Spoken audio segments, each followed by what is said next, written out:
Rage on that beat, going crazy.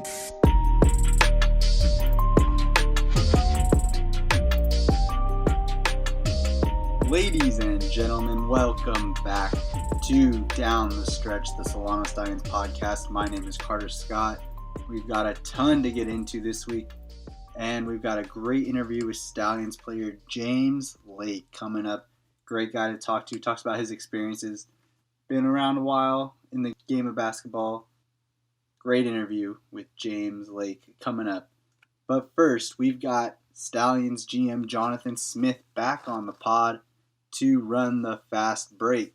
30 seconds each topic. 4 topics today. Are you ready, Jonathan? Yes, sir. Let's make it a good one. The Lakers have won the NBA Finals. They've beaten the Heat. Is this a one-off championship, or is this the start of a Laker dynasty? I think this could easily be in terms of dynasty, I don't know about dynasty, but I definitely think that this is something where the Lakers could run off 2 to 3. I think LeBron has a few more years left in the tank. I think AD is just coming into himself, and if he stays healthy, I think that you can get 2 to 3 championships out of this stretch as constructed with little tweaks here and there. I can see him keeping it going. I feel the same way. I know the West is going to be tough, but LeBron's LeBron. You don't really bet on LeBron in the NBA, especially when it comes to reaching the finals. Okay, speaking of LeBron, he has won now his 4th ring. Is he the GOAT among current NBA players? Among current players in the current NBA, he's definitely the GOAT. I don't really see too many other people that have done what he's done career-wise. That doesn't necessarily mean that he's like the best player right now. I think KD could have something to say about that, provided he comes back healthy. But in terms of current players in the league, LeBron, hands down, it's like he's the difference in making it to the finals.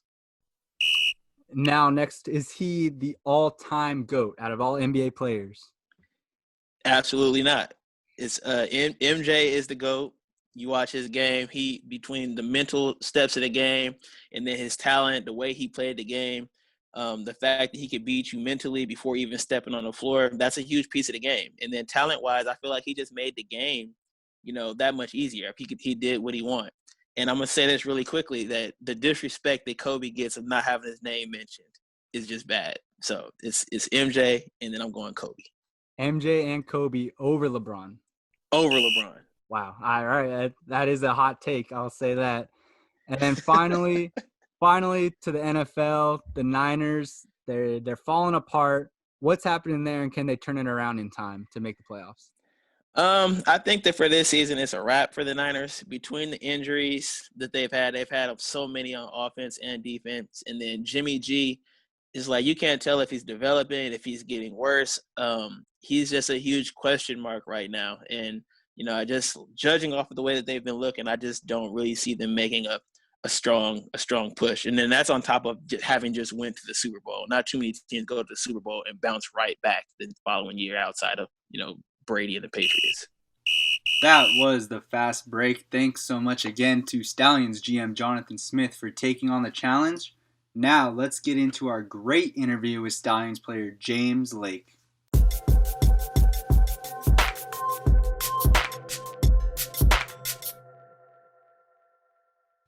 All right, Stallions player James Lake, kind enough to join us on the pod.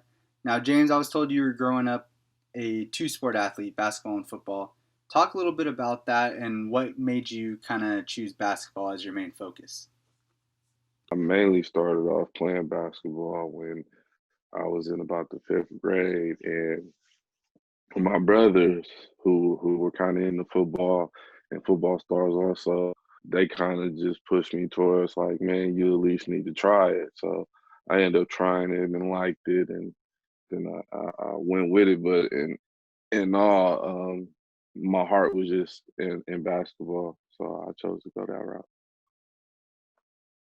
So, as you're growing up playing basketball and like kind of realizing that basketball is what you want to follow, did you have anyone that you kind of modeled your game off of? And is there any current player that you kind of try and take some things from? And is there any current player that kids really should be paying attention to as well? Well, for me, I was lucky because I'm the youngest of four. So my oldest brother, Howard, he was a basketball player, and so kind of like he taught me the game. So I really modeled more off of him than anything. But also, like favorite player was Vince Carter, so I Mm. took stuff away from him. Also took stuff away from Bron because I was dunking at a young age, so I had a little hop. So Hmm.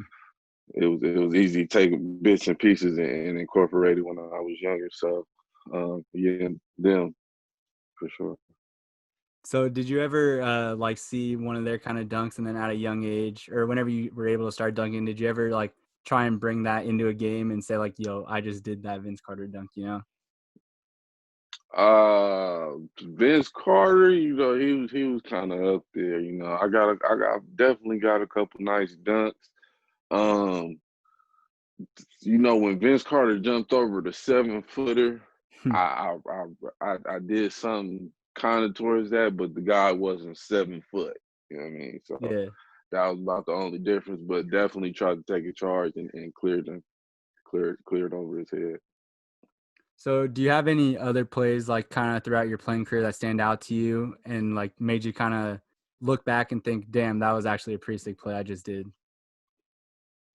Man, it's really so many that what I'm saying. Still, people talk about. I know I dunked on like three guys backwards for game one time. Damn. Um, yeah, like I said, I didn't jumped over people. I didn't dunked on people. I didn't caught 7-footers. Like I pretty much drop step right in your face. Yeah, I was pretty much did it all. Do you have one that's So, kind of like your favorite that kind of sticks out in your mind as the top play you've made? my top play would probably be the one jumping over the guy.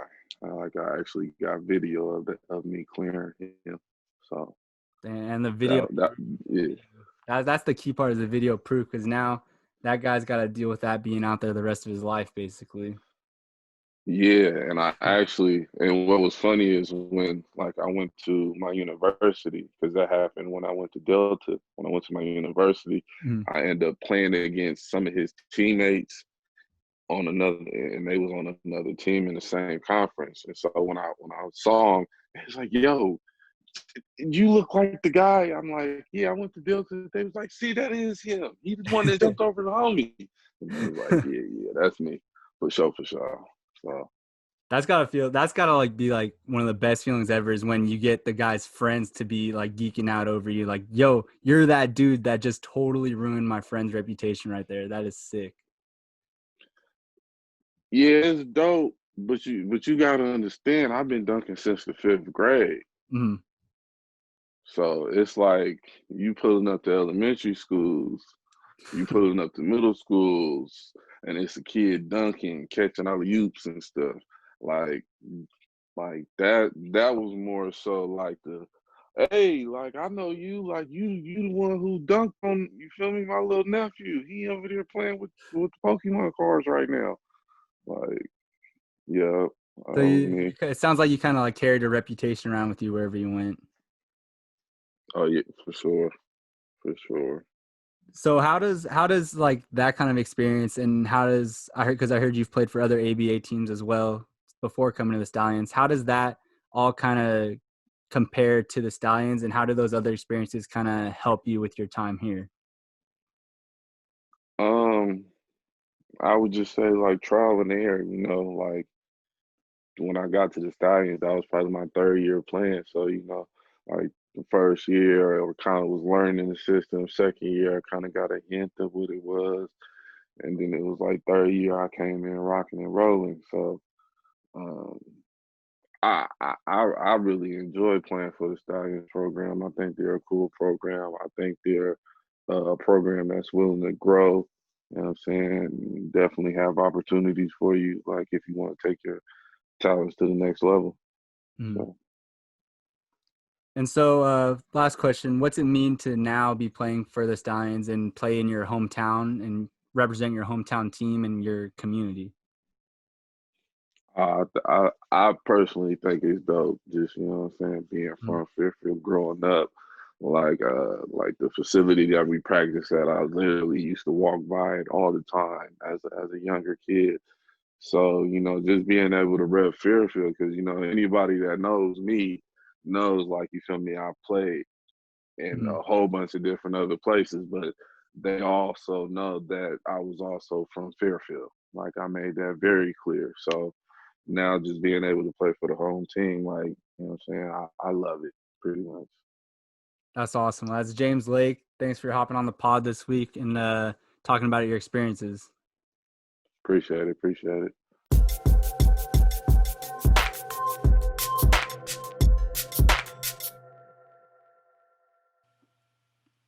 Once again, huge shout out to James Lake for hopping on the pod this week. He gave a lot of great answers, a lot of great insight into how he came up in the game of basketball and how he ended up now with the Stallions. Thank you all again for tuning in this week. We had a lot of fun talking to GM Jonathan Smith on the fast break, and of course James. If you have anybody that you'd like to see on the pod, hit us up in our DM, send us an email, write a comment in the YouTube video if you're watching it there. Next week, we will be introducing our brand new co-host, Justin Brown, to the pod. Can't wait for everyone to listen to him. He's got a lot of great insight into the world of sports. Hopefully you decide to come back again next week and join us. And if you do, we'll see you then.